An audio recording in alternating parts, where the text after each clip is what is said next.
सभी भावी शिक्षकों को मेरा नमस्कार। आप सभी लोगों ने मेरे YouTube चैनल पर how to improve marks in test series वाला वीडियो देखा।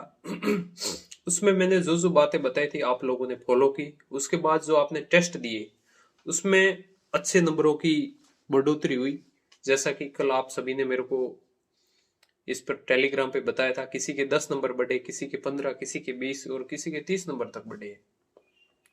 तो मुझे खुशी हुई ये सुनकर कि मेरी बताई हुई रणनीति से आपके स्कोर इम्प्रूव हुआ। और मैं पिछली बार जो कलाम के टेस्ट सीरीज देता था वो मैं कैसे पेपर सॉल्व करता था वो मैं आज आज आपको बताऊंगा। तो मेरे पास अभी पेपर पड़े हैं कलाम के जो पिछली बार मैंने दिए थे। ये मैं आपको अभी बैक कैमरा करके दिखा रहा हूँ, एक सेकंड। ये पेपर कलाम का जो पिछली बार मैंने टेस्ट सीरीज ज्वाइन की थी उसका है, आप देख सकते हैं। 2.5 घंटे का है और मैं जो टेस्ट पेपर देता था उसमें पूरे 2.5 घंटे लगाता था। आप देख सकते हैं मैं कैसे सॉल्व करता था पेपर को।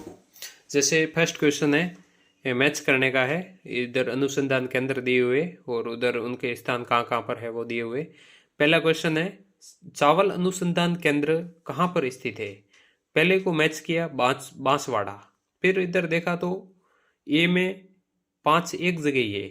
ए में जो 5 नंबर है ना, ये एक जगह ही है। तो इसका आंसर ये हो गया। सीधा सा क्वेश्चन था। बाद वाले नहीं आ रहे तो भी ये एक से ही हल हो गया। ठीक है। फिर मैं सेकंड क्वेश्चन पे आया, निम्न में से कौन सा काजरी का क्षेत्रीय अनुसंधान केंद्र नहीं है। तो मेरे को यहाँ पर नहीं दिखा तो मैंने इस पर सर्किल ड्रॉ कर दिया। ठीक है। तो इसमें अगर आप ये क्वेश्चन ढंग से नहीं पढ़ते हो और फिर ऑप्शन पे आते हो, मान लो निम्न में से कौन सा काजरी का क्षेत्रीय अनुसंधान केंद्र, इतना पढ़ करके आप यहाँ आ जाते हो तो आपको दिखेगा पाली। तो आपको लगेगा कि कौन सा अनुसंधान क्षेत्र है, ऐसा क्वेश्चन है। अगर मान लो आपने ऐसा सोचा तो फिर पाली करके आप सीधा गोला भरोगे तो गलत हो जाएगा। इसलिए क्वेश्चन को वापस दोबारा पढ़ना, अच्छे से पढ़ना है। नहीं है पूछा है। अगर आप मान लो आपको नहीं नहीं दिखता है तो भी अगर आप चारों ऑप्शन पढ़ते हो ना तो आपको समझ आ जाएगा कि नहीं है उसका पूछ रहा है। क्योंकि पाली में है, भुज में है, लद्दाख में है, तो बाड़मेर में नहीं है। फिर मैं थर्ड क्वेश्चन पे आया। मेरे को ये थोड़ा डिफिकल्ट लगा तो मैंने इसको स्किप कर दिया और जो जो मैंने क्वेश्चन किए थे उस पर राइट टिक करता गया मैं। देखो ये जो स्किप किया उस पर मैंने सर्किल ड्रॉ कर दिया। जैसे 4 नंबर क्वेश्चन है, पिलानी में स्थित केंद्रीय इलेक्ट्रॉनिक अभियांत्रिकी अनुसंधान संस्थान निम्न में से किसका घटक है। मेरे को इसमें ए और बी में कंफ्यूजन लगा, लेकिन फिर लास्ट टाइम मैंने डिसीजन लिया था कि इसका बी सही हो सकता है, तो मैंने ये कर दिया और मेरा सही हुआ। जैसे कि एक पेज पर ये 4 क्वेश्चन है। जैसे मैंने 4 सॉल्व किए और साइड में मैं ओमार सीट रखता था, उसमें मैं चारों का आंसर फिल कर देता था। फिर अगले पेज पे जाना है। जैसे मैं अगले पेज पे गया। अगले पेज पे देखो, राज्य में निम्न में से किन स्थानों पर पशुधन अनुसंधान स्टेशन स्थित है। पशुधन स्थान अनुसंधान स्टेशन का पूछ रहा है। तो ये सरल ही था, मंडोर में नहीं है और 3 जगह पे है। तो ये देखो 1, 2 और 4 में है, तो ये मैंने कर दिया। फिर ये छठे क्वेश्चन में आया और छठे क्वेश्चन में मेरे को लगा कि ये हो सकता है, लेकिन मैंने रिस्क नहीं ली, इसको ऐसे छोड़ दिया। अगर मैं इसको अटेम्प्ट करता तो ये मेरा सही हो जाता। फिर 7वां है, 7वां मेरे को नहीं आ रहा था तो मैंने स्किप कर दिया। 8वां मेरे को ऐसे लगा था कि ये सी हो सकता है, लेकिन फिर भी मैंने स्किप कर दिया। अगर मैं 2 में कंफ्यूजन वाले ये करता, 2 में क्या, इनमें तो ये लग रहा था कि इसका ये हो सकता है, इसका ये हो सकता है, ये मैं 2 अटेम्प्ट करता तो मैं बेनिफिट में रहता, लेकिन मैंने स्किप कर दिए। फिर मेरे को ये भी नहीं आ रहा था, फिर मैंने ये भी स्किप कर दिया। अगर मैं यहाँ ये 2 क्वेश्चन करता तो मेरा फायदा रहता। कहने का मतलब ये है कि आपको कोई भी क्वेश्चन ऐसा लगे कि इसका ये हो सकता है तो वो कर दो। क्योंकि यहाँ मेरे को 2 में ऐसा लग रहा था और दोनों ही देखो ये सही हो रहे थे, मैंने डॉट डॉट किए यहाँ और यहाँ। फिर इसके भी गोले भर देने। फिर आना नेक्स्ट पेज पे। जैसे ये लिखा हुआ, निम्न में से चंबल नदी के बाएं किनारे की सहायक नदी। इसमें ये मेरे को नहीं आ रहा था, मैंने शायद स्किप कर दिया ये। फिर राष्ट्रीय झील संरक्षण योजना के अंतर्गत राजस्थान की कौन सी झील शामिल नहीं है। तो नहीं लिखा हुआ था तो इस पे मैंने ऐसे निशान लगा दिया। जयसमंद नहीं है, फतेह सागर, पिछोला और आना सागर है। इजी क्वेश्चन था। फिर इसमें भी नहीं है लिखा हुआ था, तो मैंने नहीं है पर ऐसे निशान लगा दिया, क्योंकि इसमें पता रहता है कि जैसे कौन सी राजस्थान के जल संरक्षण की परंपरागत विधि नहीं है, ट्रेडिशनल, जो मतलब पहले से चली आ रही है। ट्रेडिशनल देख लो, ये लिखा हुआ ट्रेडिशनल मेथड। पहले के टाइम में नेटा होता था, नाड़ी होती थी, टांका होता था, लेकिन नाली नहीं होती थी, नाली। ठीक है। मिश्रित लाल व काली मिट्टी की विशेषता नहीं है, तो जो नहीं है उस पर मैंने ये निशान लगा दिया। फिर जो जो नहीं हो सकते थे उस पर मैंने देखा, क्योंकि ये थोड़ा मेरे को डिफिकल्ट लगा, तो ये पढ़ा। इसमें चूना, नाइट्रोजन व फास्फोरस की कमी पाई जाती है, इसमें तो कमी नहीं पाई जाती, इसका मतलब नहीं है पूछ रहा है, इसका मतलब ये गलत हो गया। इसके कण मोटे होते हैं, इसमें मेरे को लगा कि ये हो सकता है। फिर मैं यहाँ गया, ये डूंगरपुर, चित्तौड़, भीलवाड़ा में पाई जाती है, यहाँ तो पाई जाती है। ये और नहीं का पूछ रहा है, इसका मतलब ये भी गलत हो गया। ये कपास, गन्ना व मक्का के लिए उपयुक्त है, उपयुक्त तो है मतलब, लेकिन ये तो पूछ रहा है कि कौन सी विशेषता नहीं है, इसका मतलब ये भी गलत हो गया। इसके कण मोटे होते हैं, ये फिर इस पे मैंने लगा दिया, सही हो गया। निम्न में से कौन सी नदी अरब सागर अफवाह तंत्र का हिस्सा है? अरब सागर की गुइया, ठीक है, दो कट गए, और रूपारेल है नहीं। फिर इसमें मेरे को लग रहा था कि हाँ, इन दोनों में से कोई है, तो ये सही हो गया मेरा।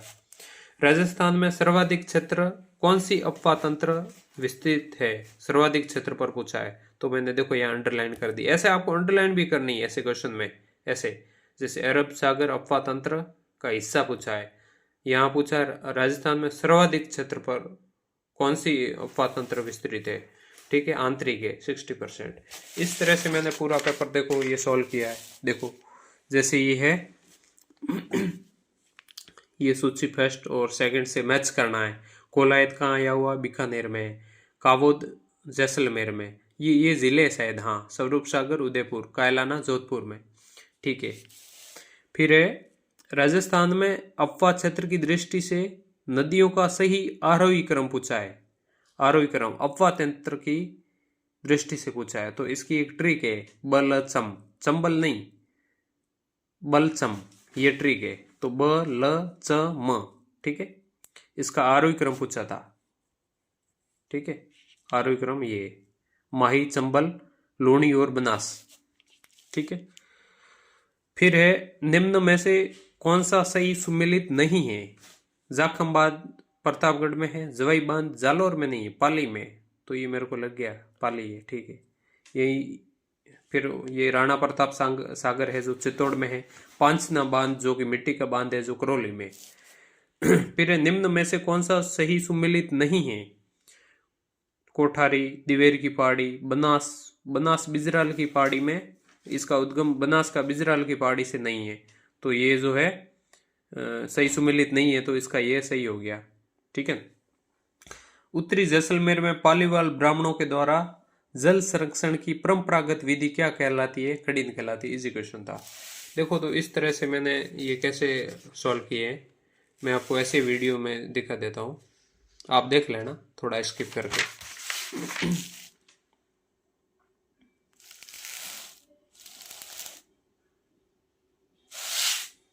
आप देख सकते हैं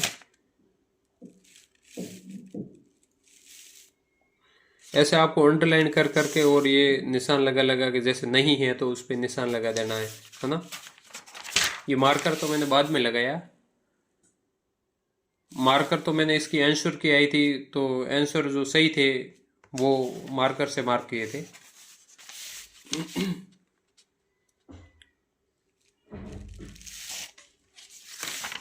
बाकी मैंने पेन से अंडरलाइन करके 3 जो गलत है उनको काट के, किसी में नहीं है तो उसके ऊपर गोला करके सर्कल ड्रॉ करके ऐसे मैच करके, है ना। और कंफ्यूजन वाले जो स्किप किए थे उनके ऊपर मैंने सर्कल भी बनाए थे, ठीक है।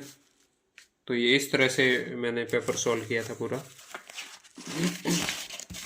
आपने अच्छे से देख लिया होगा। आप भी इस तरह से अगर सॉल्व करोगे तो आपको ज़रूर फायदा होगा। देख सकते हो आप। ये साइकोलॉजी के क्वेश्चन है। इनमें जो नहीं हो रहे थे तो मैंने यहाँ भी देखो ये इंग्लिश वर्जन भी पढ़ा इनका, तो ये सही हो गया था मेरा इंग्लिश पढ़ने से। ठीक है ना। तो साइकोलॉजी और शिक्षण विधियों में जो इंग्लिश के टर्म है वो भी आपको पढ़ने हैं। ठीक है, देखो ये सही हो गया था इंग्लिश पढ़ने से।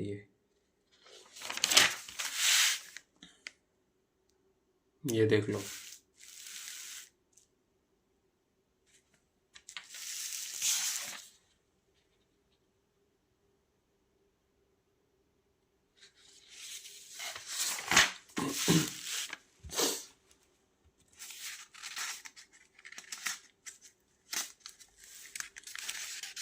दो में कंफ्यूजन वाले आपको सारे सवाल करने हैं। ये मैथ्स है, गणित। गणित भी मेंस एग्जाम में सरल ही आती है, गणित और हिंदी बिल्कुल ईजी आती है।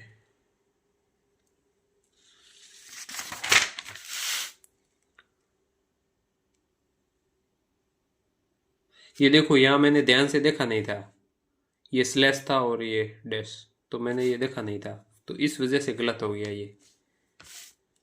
इसका ये सही था।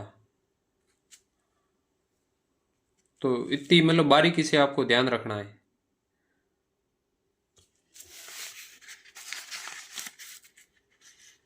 देख लो ये।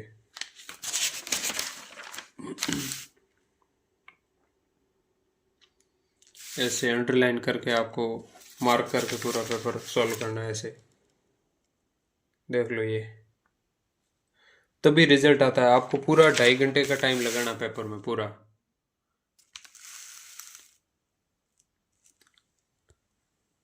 ये देख लो।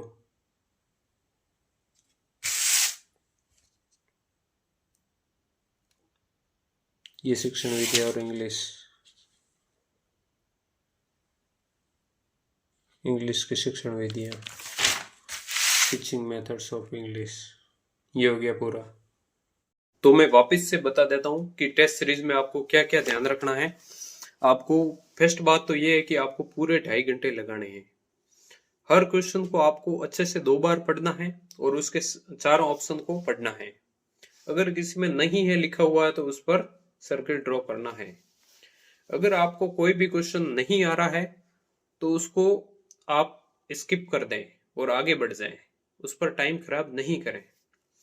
दो कंफ्यूजन वाले जितने सारे सवाल है, जो भी है, 8 है, 10 है, 15, 20, आपको सारे अटेम्प्ट करने हैं। ठीक है। और इसके अलावा जो पेपर में है, जो एक पेज के जितने भी 4 या 5 क्वेश्चन है आपने जो सॉल्व किए, उसके गोले साथ साथ भर देने, फिर दूसरे पेज पे जाना है, ताकि आपके ऊपर लास्ट टाइम में दबाव नहीं आ जाए कि भाई टाइम कम बचा है, अब क्या होगा, 10 मिनट में पेपर ले लेंगे, है ना। साथ साथ में घोड़े भरे हुए होंगे तो आपके ऊपर है जो वो प्रेशर क्रिएट नहीं होगा। और इसके बाद जो शिक्षण विधि और ये साइकोलॉजी है, उसमें आपको इंग्लिश टर्म भी पढ़ना है। ठीक है। तो इन सभी बातों को आप ध्यान में रख कर के टेस्ट दें, आपके निश्चित तौर पर अच्छे मार्क्स आएंगे। और लगातार आप रिवीजन करते रहें और टेस्ट पेपर देते रहें। धन्यवाद।